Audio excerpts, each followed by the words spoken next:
to the next game, and his opponent will be Kavika Akida, who actually formerly was on a different team. I think he recently switched to Complexity's Academy. Yeah, he was on StarCraft Strategy, is that correct? I believe so. And frankly, I'm going to have to dig to find his bio because he's. And check the StarCraft Strategy tab of our bio sheet. Yep, there he I is. was actually surprised when I saw him. StarCraft Strategy was another good team in the SC2CTL. They did get knocked out, unfortunately. So possibly Kavika, moving up the ladder into the Academy team of Complexity. That would be a great move for him. He is a great player. It's fun to see him, but interested to see what happens. Yep. So let's just go ahead and jump into this game, huh? Yeah, and Courtney's saying, just wondering, odd stuff from what I'm used to. That was definitely one of the odder builds we've seen so far, but it worked out good. And as we're going into this game number 6, the score is going to be 3-2 in favor of Overdose Gaming. So this is a little bit of a lead they've got here, and we'll see if they can keep it. That's right. So moving into Derelict Watcher in the lower left-hand corner from Overdose Gaming. Coming out with a pretty strange build last time, but really pulling it together. It is Rara Zheng. And in the top right-hand corner, now representing Team Complexity Academy, formerly of StarCraft 2 Strategy, it is Kavika Akida. Now, Kavika is a college student. He's 22, and he actually used to be a baseball player, but blew his arm out, so was no longer able to do that, so he became a professional gamer. Started Wings of Liberty in the beta, and eventually, sorry, I lost my spot here. But only purchased the game after the start of Season 2, so he took a little bit of a break there. Got Grandmaster his first season, which he attributes to watching Husky StarCraft. And he actually offers coaching services. You can find him at imbacoaching.com. His Twitter is @Kavika, which is DAKAWIKA. Facebook is /imbacoaching, and his Instagram is the same as his Twitter. And did put a tweet in chat there. Do take a moment. We would really appreciate it. Das Keyboard's pretty awesome for sponsoring this league. Take that tweet, send it out in your Twitter, add a little special message to the end to give them a big thanks for sponsoring SC2CTL. If you end up tuning in this Sunday to the live finals, Das Keyboard will be giving away some swag live. We'll be using Twitter for that, so definitely keep that in mind. Looks like we're going to have a fast expand from Rara Zheng as the pylon out front. Nothing else going down, so he's going to be sending a probe here. Probably this probe that's now in production as we see a hatch going down from Kavika as well. And that's a smart play by Rara Zheng, as he was able to scout that Kavika went hatch first on this map. And so realizing that there's not any imminent threat from Zerglings, putting down the Nexus is definitely the smart move. I definitely feel like as a Protoss player against Zerg, it's Nexus first all the time. I mean, you send out that scout to check for early pools, but I mean, really, the Zergs, at least in my experience and from what we've seen here in the league, are going for that hatch first almost exclusively. And I mean, it is powerful, and it fairly easy to defend these days as well. So, and with people being able to identify and defend against early lane rushes a little bit better than they used to be able to, then it just makes sense, frankly, to get that economic lead as opposed to taking the risk with the early aggression. Rara Zheng setting his probe on patrol here to make sure he knows or even try and prevent the third base going down. Overlord coming in over the natural of Rara. Kavika seeing probably nothing all too shocking. A Nexus going down with a cannon about half done. So good timing on that Overlord there.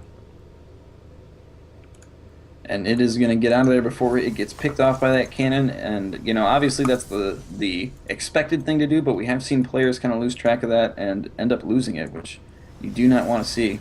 Kavika anticipating this probe over in the third, sends 2 Zerglings out to handle it. And consider it handled, Gallegation. That's right. Looks like he's just going to be waiting there until he gets his 300 minerals. Exactly.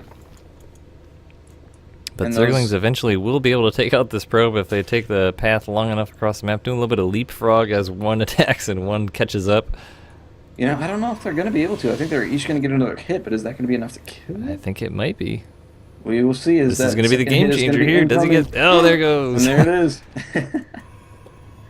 The slight speed advantage of those Zerglings, even off creep against the probe, is a little too much for that probe to handle, but Warp Gate coming down, Gas coming down at the natural for Rara, so we've yet to see what we'll see out of him, but it's, you know, I would say we couldn't even take a guess at this point after last game. Yeah, you know, playing very non-standard in the previous game. He is kind of unpredictable for this game. There was a Zergling that did kind of go up to the top of the ramp to see if there was much there, staying just outside that cannon range. Stalker does come down now. If he doesn't micro that back, he's going to lose it, and he is indeed going to lose it. It's a pretty standard play out of Kavika so far. Third hatch going to finish up here. Nothing too crazy. No gas yet. Sorry, the gas at the natural is down. He is mining out of that. Looks like he has about 50 mined out of that one and 50 mined out of that one, so just now reaching 100. Speed gonna go down at the spawning pool, possibly? No, looks like he's Evo going chambers. for the Evo, yeah. So it's still not clear exactly what type of tech we're going to be seeing out of Kavika either. Looks like Immortal being produced from Mirage Young, anticipating a Roach push. Not only produced, but chrono boosted. He must be anticipating it soon then. Yeah, now the Overlord is going to come in. There's a Stalker here to prevent it from getting too far, especially if he continues to fly over the path of this cannon. So not going to get a lot of scouting off of that Overlord.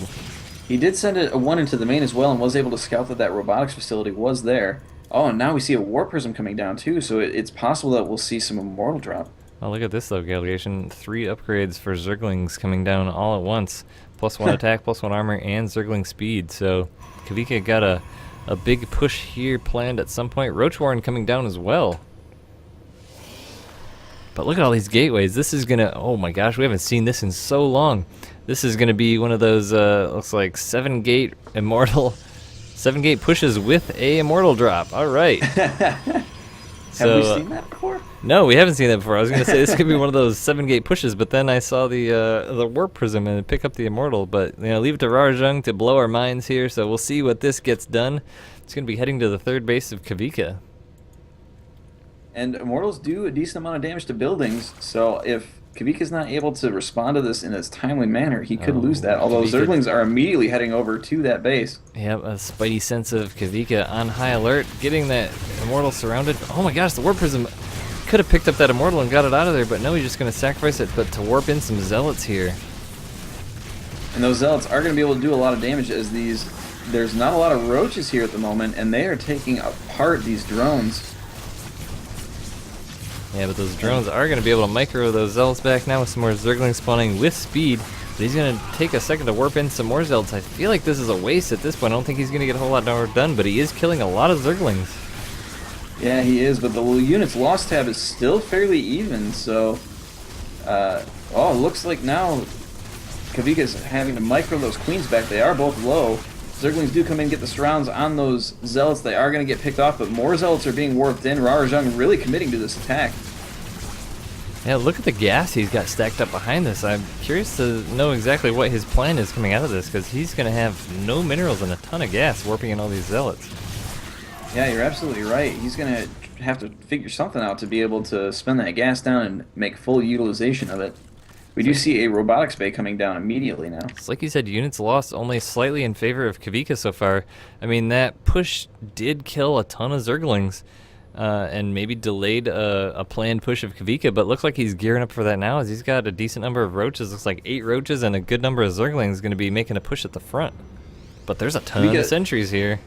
And Kavika getting a Spire behind this and then also getting his +2 on his ground carapace, getting his +1 attack and his Roach speed as well. So he's going to have a diverse number of upgrades on his ground forces, able to kind of go in either direction, plus coming in with flying units at some point in the near future. This is looking incredibly strong. I don't think this push is going to get anything done for Kavika, but I mean, all these force fields are going to be an issue to deal with, and that one Immortal going to be able to do infinite damage against those Roaches. I felt like Rarajung moving out there was a little bit risky with all those Zerglings making a possible surround, but you know, that is a lot of force fields.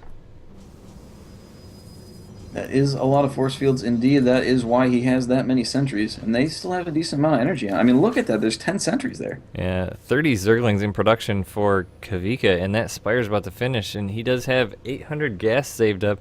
Mineral's going to be quickly catching up to that, so I'm expecting to see 9 or 10 Mutas popped out here any second with these Lings finishing up to make a push in 2 places at once, would be my guess. Six Mutas?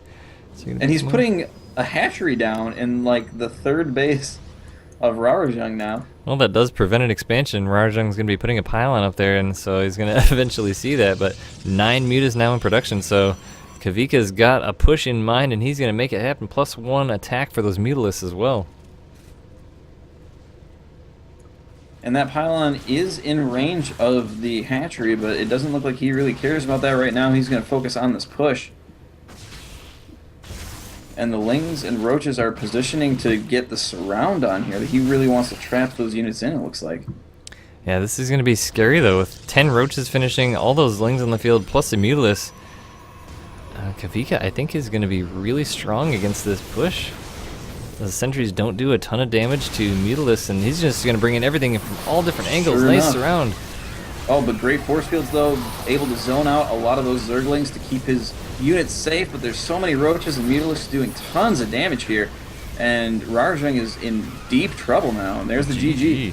I mean, he was able to zone those units out, but he didn't have any DPS in that army. I mean, the tickle cannons of all those sentries with the, you know, and Kavika was smart to make such a huge swell of Roaches right then, too. It's almost perfect timing. Yeah, you know, that Colossus was meant to be the DPS, I think, but it dropped so quickly with the Mutas coming in and just so much DPS surrounding those units. Definitely a difficult position for him to be in, and Kavika handily taking that first game. Absolutely.